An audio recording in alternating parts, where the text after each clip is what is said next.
Good morning, everyone. Kevin here from Skywatcher, and welcome to another episode of the What's Up Webcast. We do this every Friday, 10 a.m. Pacific, right here at the Skywatcher USA YouTube channel.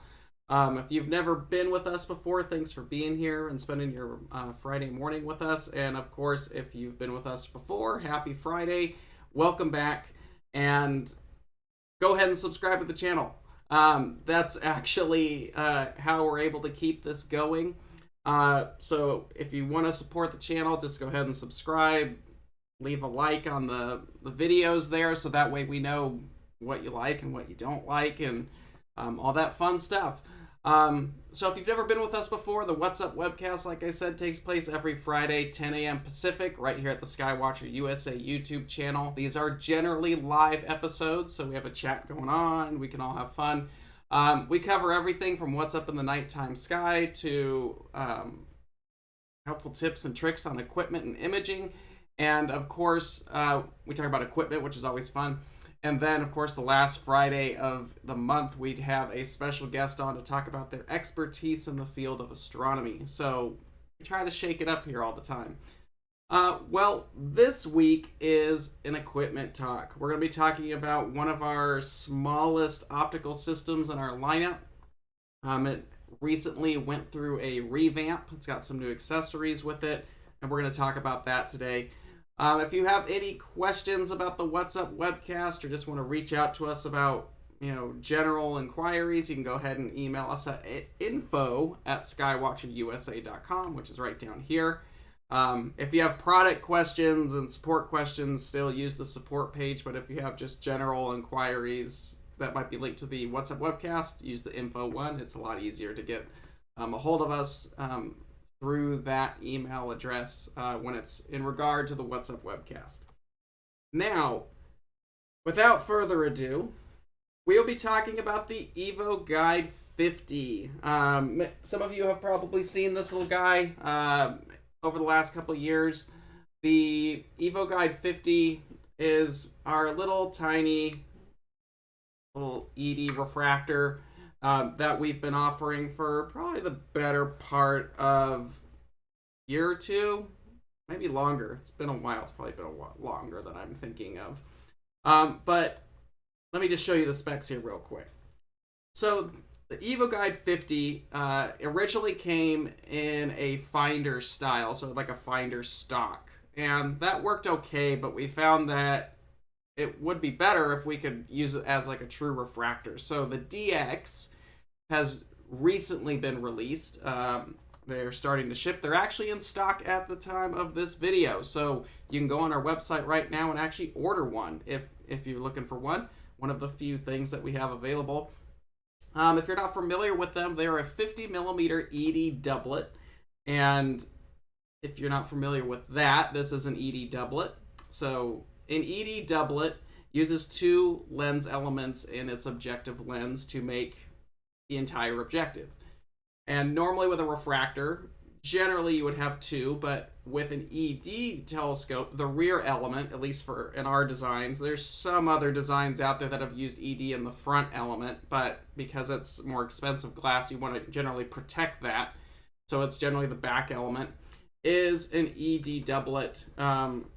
And the back element is a synthetic fluorite rear element. Synthetic, not real fluorite, or else it would cost way more than it does.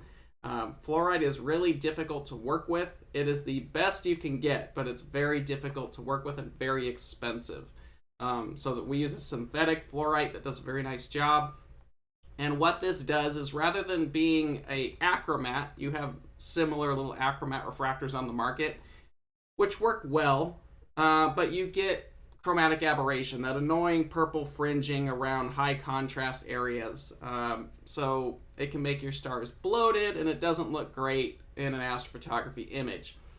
So ED refractors, or APO refractors, use a ED element, or extra low dispersion element, in their objective lenses to help correct some of that color fringing, allowing all the major colors to come to focus at a closer point, therefore eliminating or greatly reducing chromatic aberration in your image. So much cleaner image. And that's exactly what the EvoGuide does.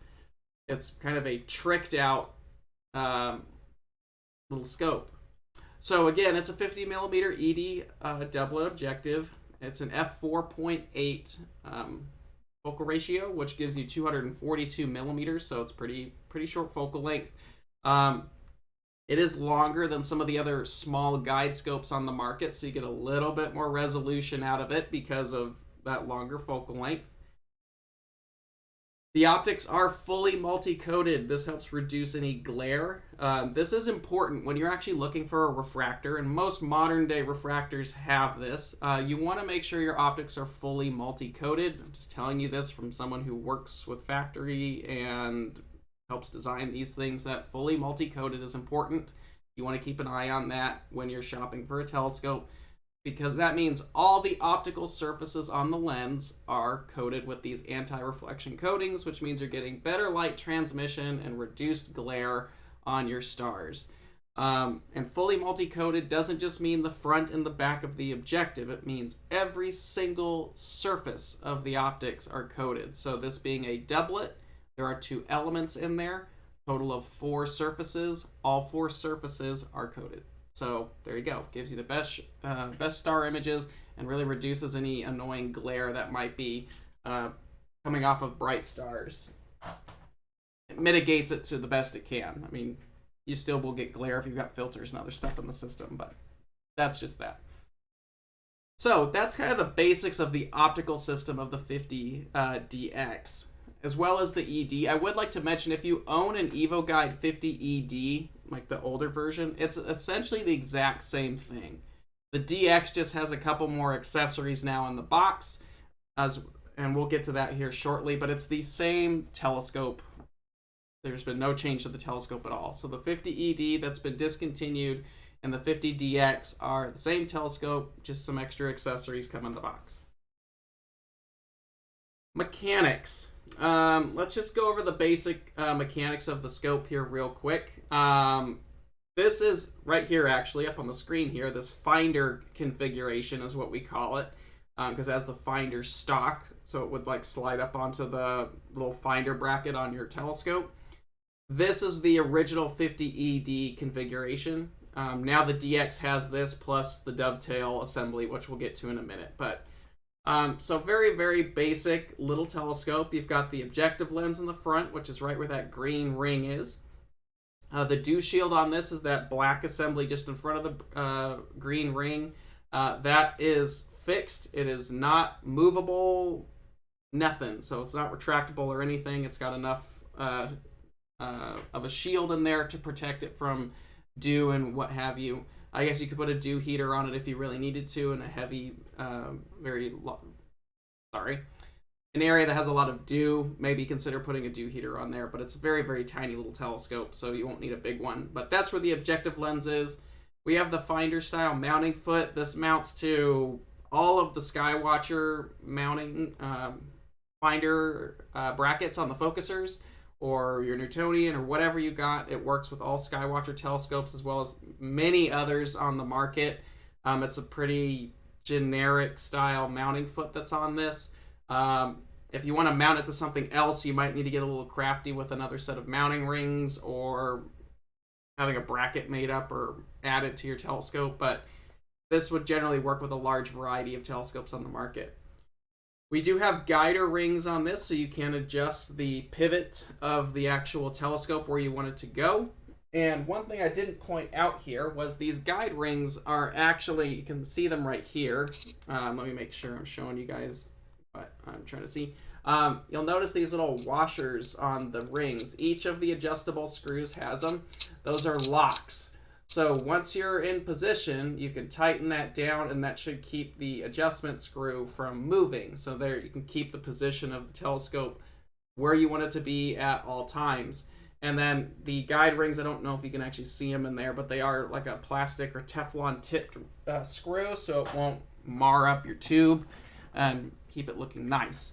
So those are the guide rings, so you can adjust it. You're ready to go to piggyback on something else, or replace it in your finder bracket there for a guide scope there. So kind of a cool setup for this particular scope. In the back, we have a helical focuser. This is a non-rotating helical focuser. Now, what that means is the tube or the focus tube isn't going to rotate when you focus it. There are some helical focusers out there where when you go to focus, the whole tube spins, which means your field of view is going to spin as well. Makes it kind of annoying when you're trying to frame up something. I guess if you're using it as just a guider, it's not a big deal, but on a premium system, you don't want that to move, especially something like this that's probably intended for astrophotography. You want to frame up your object so the helical doesn't move or rotate the actual assembly. The threads on this are very fine, so it takes a while to get focused, but it allows you to get very precise focus. So kind of a cool thing. Another thing that's on the telescope is this little side knob. That's a focuser lock. So once you are in position and focused where you want it to be, you can lock down the draw tube so there's no movement on it, and you can maintain that precise focus throughout the night, whether you're imaging or guiding or whatever with it. And we also have an extension tube. The extension tube here, I think, is 39 millimeters. That's how much actual physical extension it's going to give you. It has 42 millimeter T-threads on the back of it, and also has 1.25" capability for cameras and such. They're also, I didn't point these out, these little silver ring knobs back here. Those are locking screws, so if you have a guide camera in there or you're putting an 1.25" accessory in there, you can lock those down with the screws. Otherwise, you want to back them out so they're not in the optical path when you're using it. If you have the chance to get one of these or see one, you'll generally want to back those screws out. The extension tube is removable. Here's the back of it. It's just standard T-threads. Here's my other one here. You can see right there, this one obviously I've had for a while because it's been out in the sun, but you can actually remove this extension. It's all standard 42 millimeter T-thread. So really basic, common threads to do whatever you want with on that. So we try to make it as flexible as possible for the wide variety of cameras and accessories you might want to put on the telescope. Now, again, this was the finder style, and we're going to get more into the actual setup of this here shortly. But we also have this. This is the DX version. Here's all the accessories it comes with, but you get the finder bracket, which is still, let me just bring all this up. You get the finder bracket, comes in the box. You have the parafocal ring. What the parafocal ring is used for, it's an 1.25" ring. It generally slides on like your little guide cameras. I don't think I grabbed one ahead of this. Oh, here we go. I don't have the guide ring though, but you know, something like a Starlight, you know, Express guider, like a Lodestar or Ultrastar or a ZWO Mini or a QHY5s. You know, I call them shotgun shell guiders because they look like a shotgun shell. But those little 1.25" guiders, if you are guiding with these and you want to get focused and then you have to disassemble everything, this parafocal ring will slip onto the outer housing of there so you can get repeated focus positions each time. You know how far this is supposed to be seated inside the focuser in order for that to come to focus in the correct position. So that's the parafocal ring. That's standard. And then, of course, the DX now comes with this Vixen style or V style mounting plate that makes it really easy to mount to a wide variety of mounts now, so you can actually use it as an imaging system.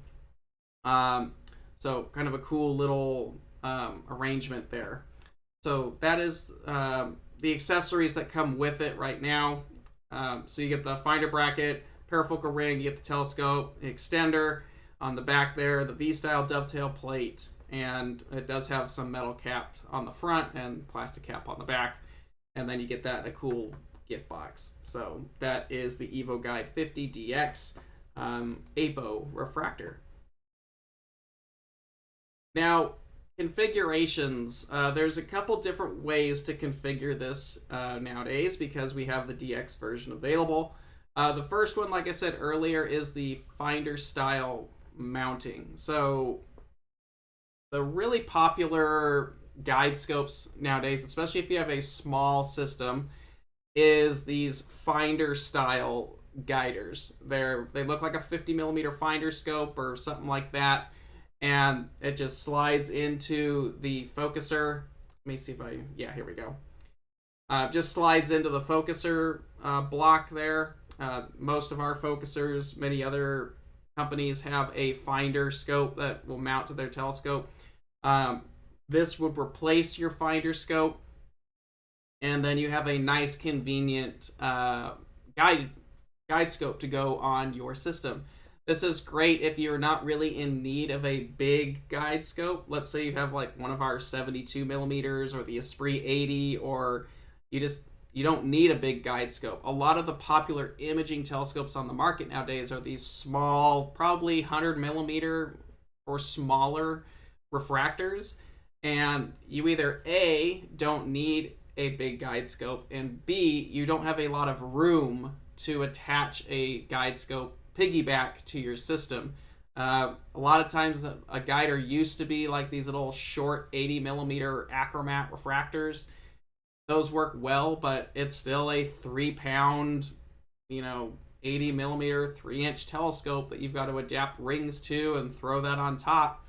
And you don't really need all of that at this point with a lot of these small telescopes, especially with the resolution of some of these modern day guide cameras.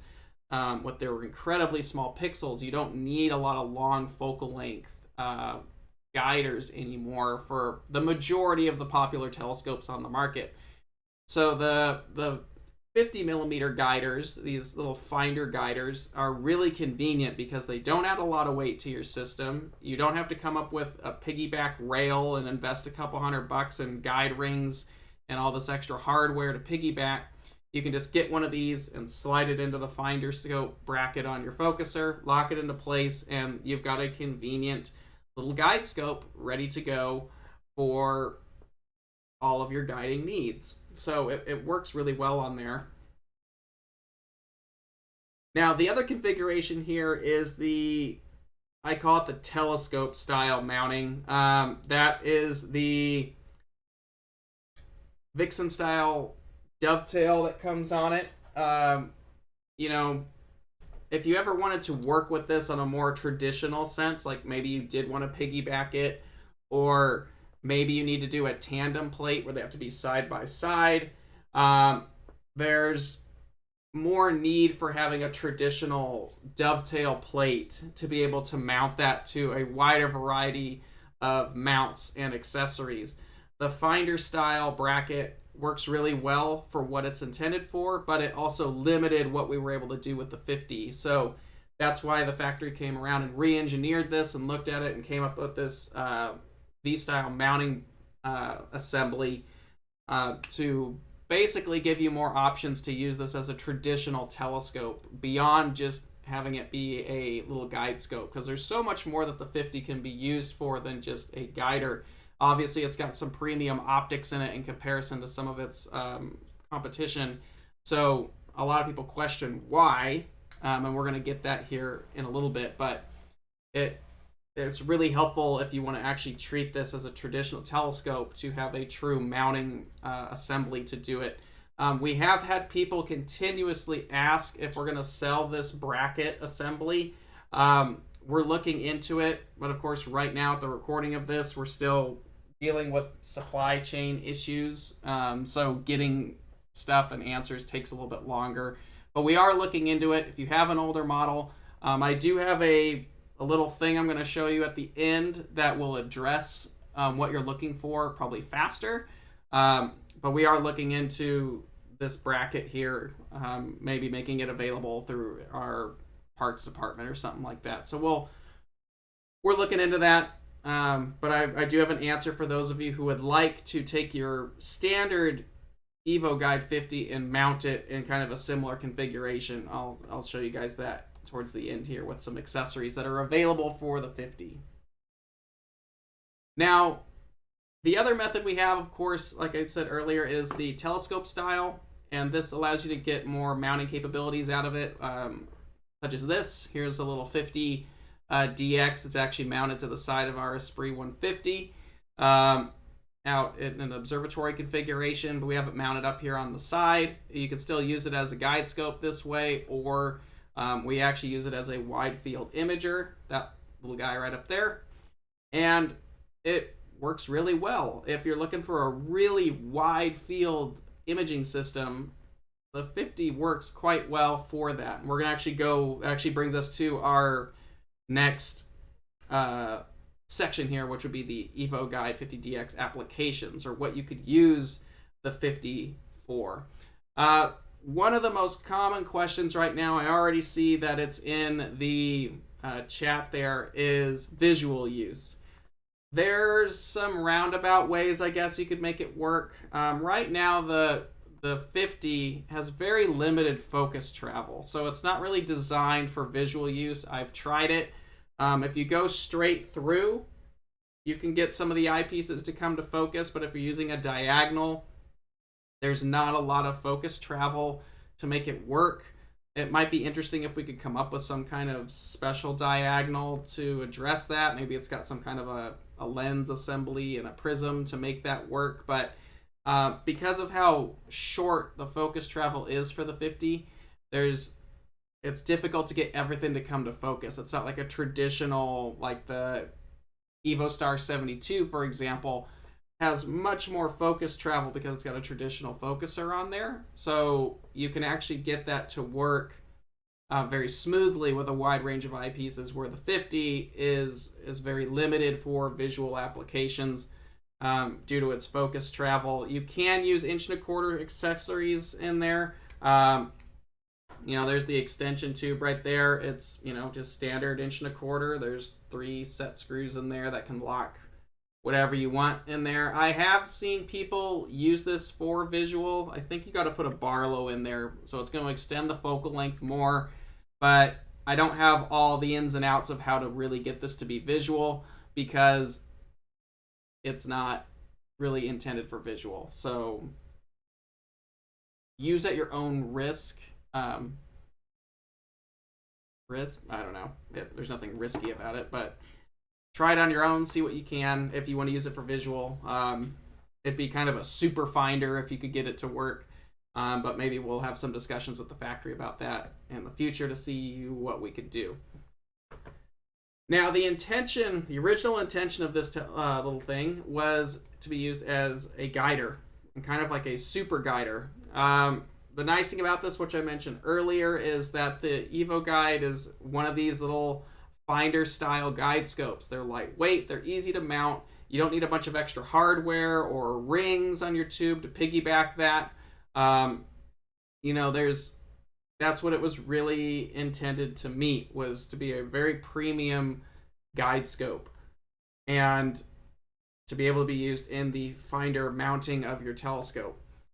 And like I said earlier, this is ideal for those small telescopes, a lot of these little small refractors, and you want to do auto guiding and you don't have a ton of room. One of these would be perfect for that. Now, the big question a lot of people actually had when we came out with this is, why the heck do we need ED optics on a guide scope? A lot of these little guiders work great on their own, and they do good for that one application of auto guiding. But you're kind of you're putting all this extra weight on your telescope, so you're missing some opportunities there. And that's kind of where the 50's thought process came into play. So from a guiding standpoint, ED optics are going to reduce the star bloat. You're not going to have any of this chromatic aberration making bigger stars. You're going to have tighter stars. And what that means is producing tighter star points is you going to guide on dimmer stars, because all the light is focusing down to really tight points. A lot of times what will happen when you're using these achromat versions of these finder guiders is, if you've got some bright stars in the field, you can lock onto that. But you might be limited in dimmer areas of the sky because they cannot lock on to the fainter stars, because those stars are blown out and they're not really to a focused point. So an ED-based guide scope has tighter stars and allows all that light to be focused down to a tighter point, allowing you to have a much larger collection of stars to choose from in your guide image. So yeah, you can still get that bright star here, but if you don't have a bright star, you can probably select a wider range of stars in the background there that are dimmer, because the stars are actually coming to a tighter focus and you have a bigger selection to choose from. That could be really beneficial for this new PhD multi-star guiding that's out, because you have a larger selection of stars to work with. So that would be, from a guide scope advantage, why ED optics on a guider might be of interest. Now, the big thing with this, however, is it can double as a wide field astrograph. So let's say you have an imaging system, maybe like a popular 80 millimeter refractor that's, 500, 600, 700 millimeters. Maybe you have a 4-inch refractor. You've got something that you need a guide scope for. Even up to 1,000 millimeters plus, you could use one of these on as a guider. So let's say, for just argument's sake, you have a 4-inch refractor that's got 700 millimeters of focal length.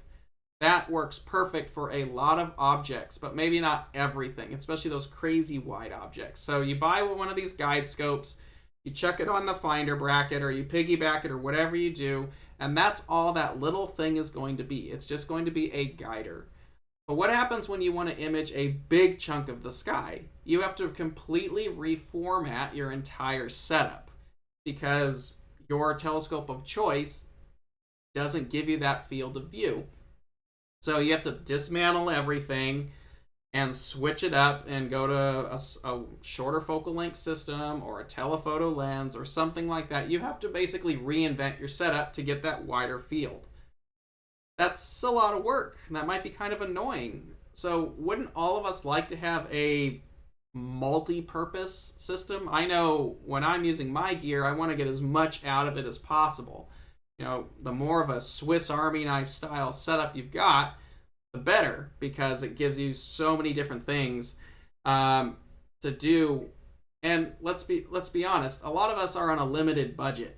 If we're spending money on something, you want to get the most out of what you get out of that. So the nice thing about something like the 50DX is it's not just going to be one of these tiny guiders that, great, it's a guide scope, that's all it does. But you can double down and actually switch it up, put some flattening optics on the back of it, and boom, you have a 242 millimeter wide field imaging telescope as well. So your guider is not just a guider anymore. It's an actual imaging system. And that's where we get into imaging. So like I said earlier, this doubles as a functional wide field astrograph. It's at 4.8. That's crazy fast for an astrograph. And all you have to do is put a field flattener on there. And there's a couple different field flatteners we're going to talk about here. So at 242 millimeters, it's at 4.8. All the flatteners I'm about to talk about will make a flat field image for this. And it has a maximum field of 5.56 by 3.72 degrees. That's a chunk of sky. So the maximum that this telescope can handle with its available correctors, because all these correctors have a 28 millimeter image circle, would be an APS-C, crop sensor image. So anything from that and smaller. So right now, one of the most popular sensors on the market of that size would be like the ZW2600. This would basically be your field of view with Andromeda with this system. That's a massive chunk of sky. So now that tiny little guider that's taking up space on your system is not just a guider. It's a guider that's going to give you really tight stars and a wide variety to work with, but you can also switch it up to where you can guide with your main telescope, or you can switch it up and actually shoot through the guide scope and actually take some nice images through it. So now you have this hyper wide astrograph where you can get all of Andromeda. You can get a big old chunk of Orion. Maybe you could get both the Horsehead and, I haven't done the math on that, But you could get the Horsehead and the Orion Nebula in close to one frame, or maybe a pretty small mosaic, a 2-panel mosaic. You could do that. But there's a lot of objects that are up in the nighttime sky that benefit from having this short focal length. And you see a lot of little telescopes coming out that are actually pushing towards that. A lot of people want smaller, more compact systems to be able to take out into the field. And with the modern cameras coming out today with these tiny little pixels, you don't need these big, long focal length systems anymore. You can still get something short, match it with a tiny set of pixels on a sensor, and you can get some pretty high resolution images out of that as long as you're matching up the focal lengths there. So 5.5 degrees by 3.25 degrees, you know, the entire Veil Nebula complex, the North American Nebula, you know, it's part of the Barnard Loop, the California Nebula. All these majorly wide field objects are now easy to fit in one shot. So it's quite a wide field setup there. So like I said, it's up to APS-C size sensors, like DSLR, crop sensor DSLRs, and mirrorless cameras, and all the popular basic cameras that are out on the market for astronomy purposes. Now, there's a couple different flatteners that we're going to talk about that are designed for this telescope here. And the first one I'm going to talk about is ours, the EvoGuide 50 ED field flattener, and then we're going to talk about the Starizona Evo-FF. So first off, we have our flattener. This is our flattener. These, I think they're back ordered right now along with everything else. These are just a tiny little, you know, metal machined flattener. They have a 28mm image circle, so those APS-C sensors will work. The back focus on this is 17.5mm, which is really short. I do understand, so there's not really any option to use filters. But if a lot of people think that's really short, which it is. However, if you're using a lot of these modern day cameras like ZWO or QHY or Starlight Express, a lot of them have short focus distances already. So this is a 694 Starlight, 17.5mm back focus. You just thread this little guy right onto the camera. Put the teeth threads there. And then it's all ready to go. And then this mates up to the back focuser of your EvoGuide. This is all threaded connections, so it's nice and solid. And there you go. You've got your EvoGuide 50 now ready to go for imaging right there. So that's our field flattener. It can handle up to crop sensors, so if you do have a ZWO 2600 or something similar, it would work really well for that. But there's not really a way to get a filter in there effectively, unfortunately. So, but it works as a great corrector for getting those wide field of views, and they're not that expensive. They're under $100, but you can go on our website and check that out. But that is the EvoGuide 50 field flattener available. It works on both because the telescopes are the same. If you have the original version or the DX version, it works on both of them. No big deal. Kind of a cool thing to add to it. Takes some pretty nice images too. These are all with the ZWO 294 one-shot color. This was all piggybacked on that image earlier I showed you with the little 50 hanging out on the side of the 150. That's what we're using it for. We have an Esprit 150, big full-frame camera, but there's a lot of area of the sky that needs a really big chunk we want to cover. So the 50 ED is actually being used as a ultra wide field imager. It could be doubled down as a guide scope, but it is a wide field imager. So this was with the ZWO 294, so it's not taking advantage of the full 28mm image circle, but it does a nice job. This is the entire frame there, so you can see you've got the lagoon and the Trifid and the dark regions that head out there, and a massive star field. It works really nice. So, and then we have the Sadir region up in Cygnus. So you can see there that it's, very wide field. These are just like hour-long exposures, stacks, like 12 5-minute images. No filter. This is a Bortle 2 sky, very dark location, but it does a pretty nice job at handling, these star fields. So you can see most of the stars are pretty nice all the way to the corners there of the 294, which is a 4/3 sensor. So we're not maxing out that field of view, but it does a pretty nice job. And then, of course, you have Andromeda. You can see just how easy it is to frame a big object in this little thing. In our larger system, the Esprit 150, even with a full frame camera, we're not even able to, we can get the galaxy, but we cannot get the entire surrounding field.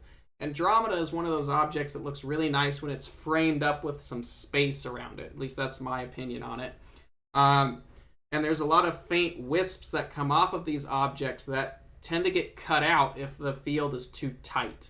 So what's nice about something like this, because of how wide it is and with such a big sensor on the back of it, is you can get a big old field of view, and these objects frame beautifully in that. So, for only an hour's worth of data, you got some nice dust lanes in there, and the sampling on this is crazy for this one. I think we're running almost 4 arc seconds per pixel at 1x1 bin. So it's not as sharp as it could be if we had a higher resolution camera on the back of it. But it takes a very nice image. You can see the color correction on the stars is very clean.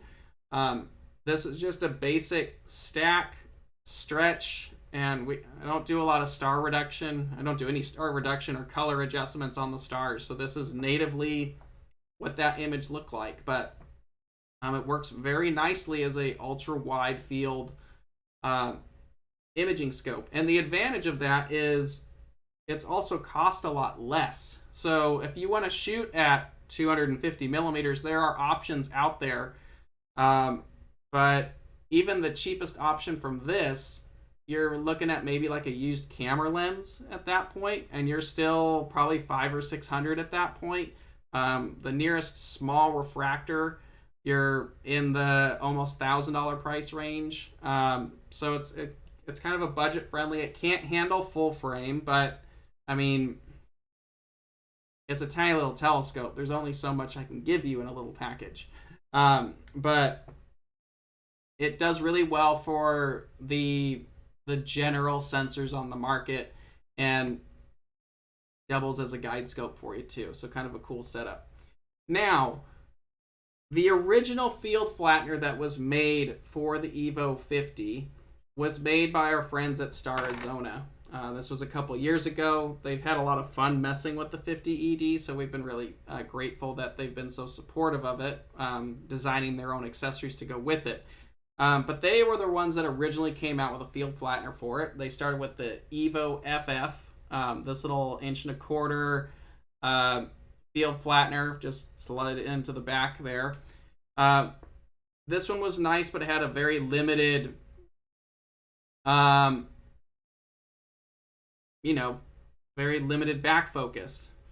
Well, this week, they just came out with their new version of the Evo-FF, and we were lucky enough that they were able to send us one just in time for this video. I didn't know they were in until like a day ago, but these are available now. This is the new Evo-FF flattener from Starizona, and here's the specs for this guy, and they are available right now. Big advantage of this is it is threaded for 1.25 inside the barrel there, and it has 55 millimeters of back focus on this thing. So what's cool about it is you've got this little ring there. This just slides into the back there and threads into the focuser, goes inside. Standard T-threads on the back, and now you've got 55 millimeters of back focus, which means you can put a DSLR on the back of this. You can put a, it's still that 28 millimeter sensor size, so you're limited to the crop sensors, but you can put a filter wheel on it now. There's a lot of options with the new Evo-FF flattener from Starizona. That is another option. available through them. They are in stock. I think they're like $100. You could call Starizona, but they are available. And that is the new Evo-FF from Starizona. So big thanks to them for being so supportive of this system. But if you're looking to really maximize it, and because ours aren't available at the moment of the recording of this because of inventory, we do have 50DXs in stock, but if you actually need a flattener for it, not a bad option to go with, especially if you want to get the maximum capability with that back focus. Does a really nice job. You can see that whole North American nebula is no problem. And of course, Orion looks fantastic on that as well. It's just a massive, massive chunk of sky that these can cover. So that's really the advantage of the 50DX, is it's not just this cheap little guide scope that you stick on your telescope and that's all it does. Nowadays, we want more out of what we're investing our money in. If you can get more use out of a single piece of equipment, then that's a better investment. So the 50DX goal is to be that. It's not just going to be a small guide scope. It's going to be that guide scope, plus it's going to give you your hyper wide field of view for shooting those big chunks of sky. Or maybe it's a simplistic little grab and go imaging telescope. Works good on a Star Adventurer or a small lightweight mount. So that's really the goal of the 50DX. They are available right now. Now, I did mention, for those of you who were looking at, I'll just wrap this real quick, but really quick before I get to this, if you liked what we're doing here, go ahead and subscribe. If you have any questions about the webcast or things of that nature, go ahead and email us at info@skywatcherusa.com. If you have technical questions or issues, go ahead and email us at support@skywatcherusa.com if you have any questions. Let me see on the weight. It is not too much weight for a Star Adventurer. A Star Adventurer has a maximum payload of 11 pounds. This is only a couple pounds. It's far below the payload limit of a Star Adventurer. So let me just check this real quick.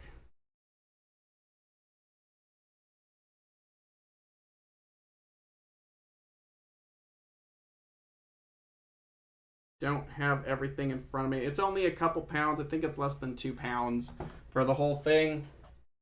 Yeah, maybe 2.5 pounds with the larger dovetail plate on there.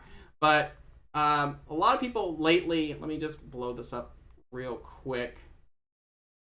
A lot of people lately have been asking me about obtaining this assembly, the dovetail assembly. They have the older version. What do I do? Or, hey, I want to image with the 50. How do I do that?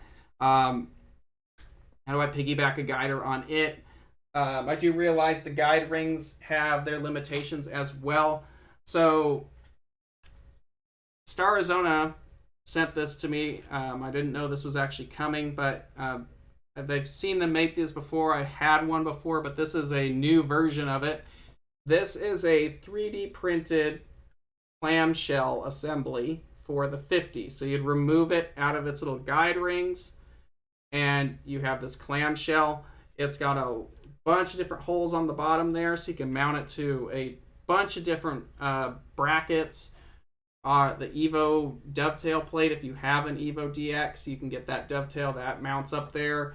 Los Monti dovetails, their clamps, all that stuff. There's plenty of 1/4-20 holes on the bottom there. You got 4 mounting spots, 4 mounting bolts to keep that tight, and then on top you have the standard Skywatcher style finder bracket there with these 2 screws, so you can easily then piggyback a second one on the top there. So that's kind of a cool little thing. Again, these are from Starizona. You'll have to call them and ask them about the price on that. But if you just want an easy way to mount your 50 to some various different things, it's a 3D printed clamshell. I'm sure it doesn't cost that much, but something cool to see if you've got an older version of the 50 and you need an easy way to mount that. So that is the little clamshell mount from Starizona.